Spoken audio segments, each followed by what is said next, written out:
turakwitabye Karame Nyagasani, twitabira ingoma y'urukundo. Twongeye turatomboye bana b'Imana, kuba Nyagasani aduhamagaye ku neza ye.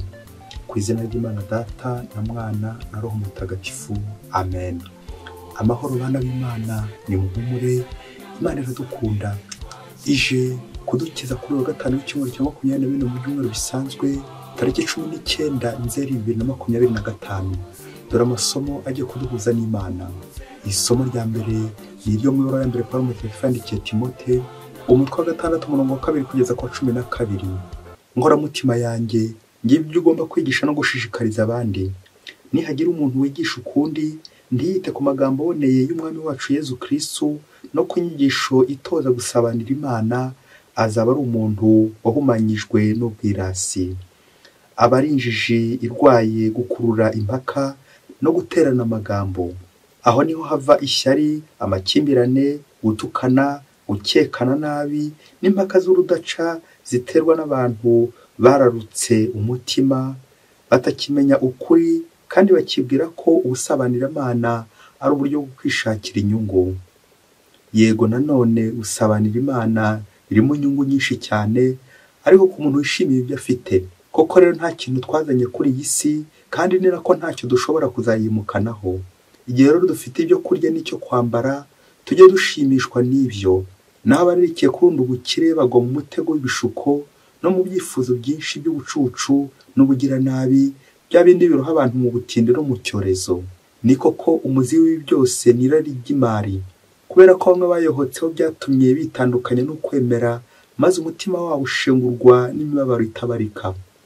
Naho wowe muntu w'Imana, ibyo bintu bihakato, ahubwo ujye uharanira ubutungane, ubusabanira Imana, ukwemera, urukundo, ubwiyumanganye n'ubugwaneza.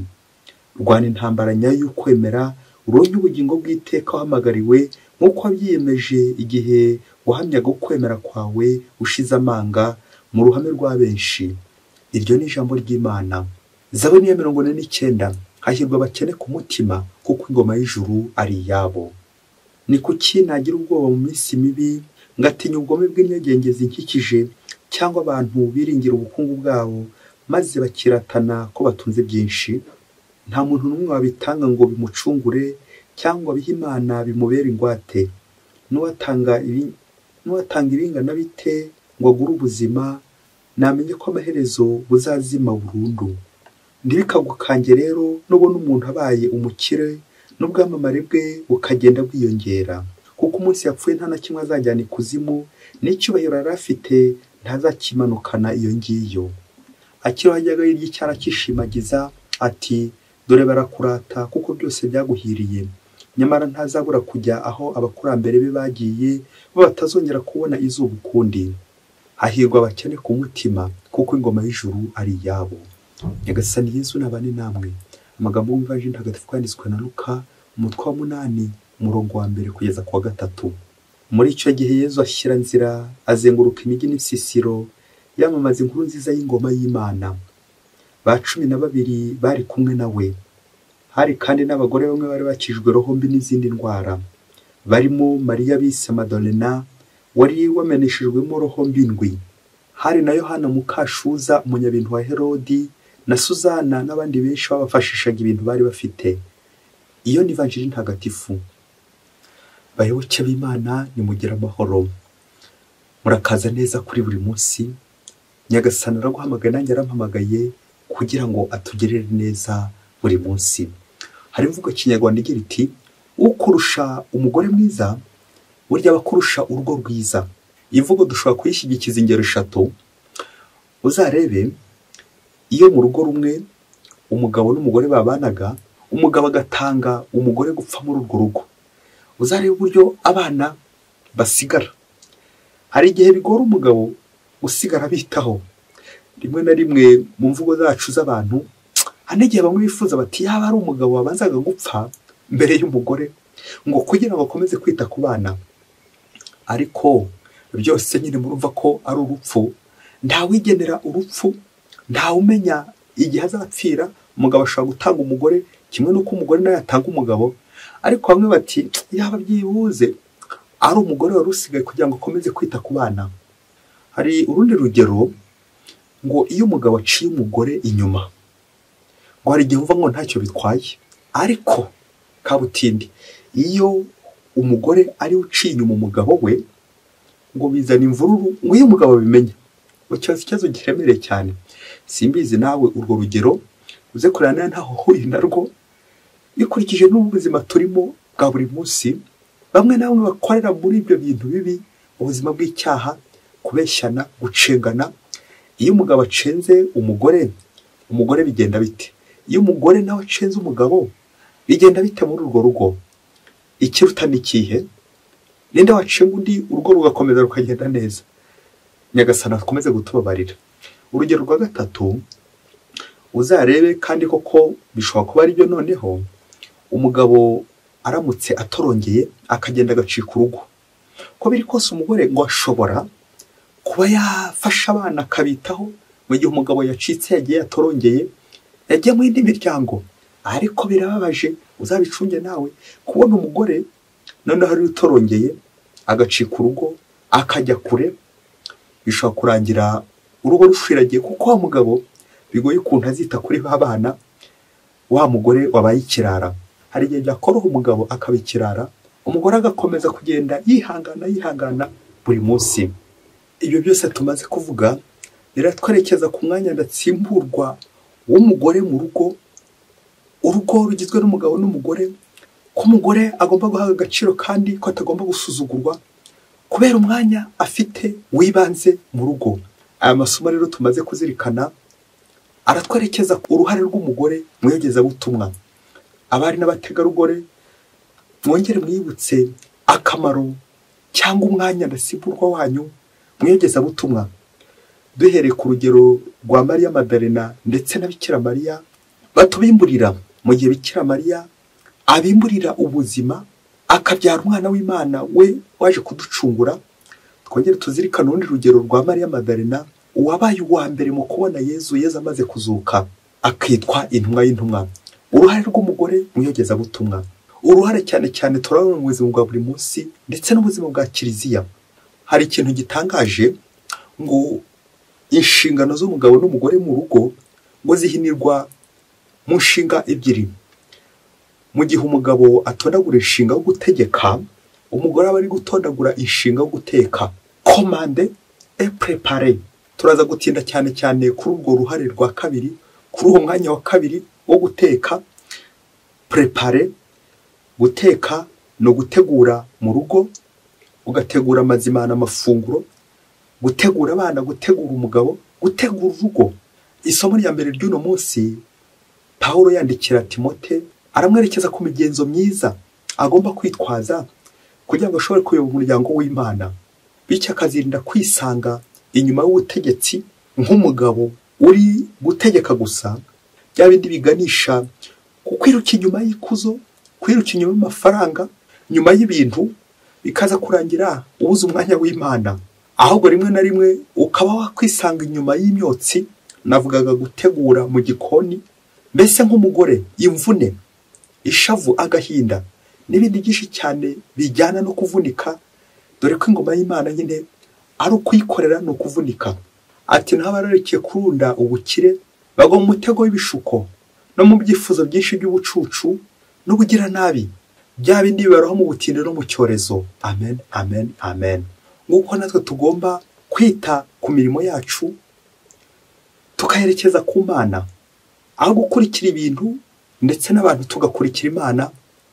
Ngubwo gukenera Imana kuko imirimo ya Zaburi bitwibukije, hahirwa abakene ku mutima kuko ingoma y'ijuru ari yabo. Amen. Ubukene rero bwerekeza buri gihe gukenera Imana, kutiruka ku bintu gusa, ahubwo ngiruka ku Mana, ngashakashaka Imana. Nabyo twumvise muri Evanjiri ubwo Yezu yarari kwigisha, yarari kugenda kwirakwiriza inkuru nziza ahanyuze hose ari kumwe n'abigishwa be, ariko bagarutse cyane cyane baca uturongo ku bagore bari kumwe nawe, bari bamuherekeje, ndetse bakabafashisha ibintu bari bafite. Uruhare rw'umugore mu iyogezabutumwa gukomeza dufasha Yezu.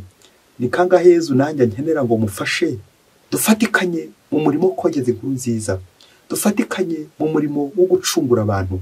Yesu akenera uruhare rwanjye n'urwawe kugira ngo abashe kutugeraho. Ngaba rero abagore barondoye muri ino vanjiri bari gutegura urugendo Yesu anyuramo, ndetse no kugira uruhare mu iyogezabutumwa gufasha Imana. Nanjye nawe twongere tuze kureba uruhare rwacu. Ari umugabo, ari umugore, umugore batubwira ni umuntu wese winjira muri uwo mugambi w'Imana wo kwita ku bandi, gufasha abandi. Kuko akenshi dukunze gufata umwanya wo gutegeka, kuyobora, tukaza kwibagirwa undi mwanya ukomeye wo gufasha abandi, service, gutanga service, serviteur et servante, kuba umucakara, kuba umugaragu, kuba umuja, n'ubundi bwoko bwose wanyuzamo service. Uri kwita ku bana b'Imana, uri gutegura abana b'Imana, uri kugira abana b'Imana neza. Mubyeyi, ese mu rugo rwawe mukora iki iyo Yesu abiyambaje? Mu rugo rwawe mukora iki kugira ngo ingoma y'Imana yogere mu rugo rwanyu, mu baturanyi n'ahandi n'abandi bose bazabagana? Mubyeyi, ukurikira iki kiganiro tugiye kwakira muri aka kanya cyo mu rugo rumwe, uze kureba uko nawe ujya wogeza ivanjiri mu rugo rwawe ndetse no mu baturanyi. Ngo umunsi umwe hirya kure cyane muri Afurika, ngo mu rugo rumwe umugabo n'umugore ngo barakundanaga. Nuko rero umugore ngo aza kuganira n'umugabo we ku kibazo cy'umwana yari yatoye mu nzira. Nuko ngo abwira umugabo ati, sheri, hari umwana natoye mu nzira, inzara yaramwishe, yararwaye, yambaye ubusa, yarwaye amavunja, none namuzanye hano mu rugo. Nuko wa mugabo ngo aramusubiza ati, subiza ishyano mu muhanda aho rigomba kuba riri. Nuko umugore yungamo ati, nuko umwana namuzanye mugurira imyenda, mwitaho, ndamugaburira, mbese ngiye kumwondora yongera asubira ubuzima. Nuko umugabo ngo aramusubiza ati, ayo mafaranga yanjye uzayandiha? Uwo mwana nasange se na nyina, hano si mu kigo cy'imfubyi. Nuko wa mugore yungamo ati, uyu mwana tuzamwitaho, tumurihire n'ishuri, dukomeze kumugira neza, azavemo umuntu ukomeye, dore ko yakomeretse bihagije. Nuko umugabo ngo ararakara cyane bikomeye, uburyo umugore akomeje kugenda amutura iby'uwo mwana, maze ngo aramubwira ati, umva rero wa mugore we, ndabona ugiye kuzampombya, ubukire bwanjye ugiye kuzaburindimura, amafaranga yanjye urayamaze, wita ku ndara, imbobo n'abandi bose batambuka abari ku nzira. Vuba ndavuze, vuba na bwangu, fata ibyawe uhambire, ubundi nkubone wageze iwanyu, sinongera kugushaka muri uru rugo, uhambire utwawe. Nuko ngo mu gihe wa mugore amaze guhambira agiye iwabo, kubera ko nyine umugabo yaramwirukanye kubera uwo mwana ashatse kwinjiza muri urwo rugo. Nuko wa mugabo yegera wa mwana aramubaza ati, sha, iwanyu ni hehe? Wa mwana aramubwira ati, ngwino tujyane njye guhakwereka. Ubwo ashaka kumusubiza iwabo, maze ntiyongere kumwitaho muri urwo rugo. Nuko baragenda bakorana urugendo, aramuherekeza. Ngo bageze iwabo, ngo wa mwana aramubwira ati, uyu niwe mama, uyu niwe umbyara. Nuko nyina ahita aratangara ati, wa, umwana abonye se, uyu mwana ni gahuzamiryango. Nuko aratangira abwira wa mugabo ati, reba igihe maze narakubuze, reba igihe umaze waraheze utakivugisha, none uyu mwana arakubonye. Ngo dore ko bari baherukanye, ngo akimara kumutera inda atanye no kumwihakana, none bongeye guhura umwana amaze kuba mukuru, ari umwana uzanye se. Nuko umwana amenya se atyo, amuhuza na nyina, bakomeza kuganira, kubera ko umwana agiye hagati yabo bombi, ndoze kumbaza ibiza guhakurikira. Nuko uyu mugabo afatwa n'ikimwaro n'isoni nyinshi bikomeye cyane, akurura ya mafoto n'uburyo wa mugore w'isezerano yitaga kuri uwo mwana. Akomeza yibaza ngo uyu mwana ndamusubizayo kugira ngo umugore wanjye akomeze kumwitaho, cyangwa ndamusiga aha ngaha. Ibibazo bimana byinshi, na n'ubu bishoboke ko bitarasubizwa. Uko bakomeje kuganira, dore ko hareshe igihe batabonana, ndoze guhita umbaza niba umwana azasubira kuri uwo mubyeyi wari waratangiye kumwitaho, nyuma y'uko umugabo amenye ko uyu mwana ari uwe. Mbega abagabo bari aha, hagati aho tubanje gusuhuza abagabo bakomeza kurera mu bihuru no mu bigunda, batakimenya n'abana babo. Bayoboke Imana Yesu Kristo akuzwe. Ngiyo bita 6e sense y'ababyeyi bamwe na bamwe bakunze gukururwa n'impuhwe, akajya gutarura umwana uri mu gihu no mu kigunda, bityo agakomeza kumwitaho kubera impuhwe. Reka dusoreze ku tuntu dutatu twihuse, twongere turebe wita ute ku bushinzwe. Icya mbere ni abagabo ngo bamwe bameze nk'akagasimba ko mu ishyamba, ndashatse kuvuga mu izina, ngo kamara kubyara kwita ku rubyaro nuko abana bagashwiragira. Nawe wasanga abana bawe bari mu bihuru mu bigunda utajya ubitaho. Kwita ku bana, kwita ku bushinzwe.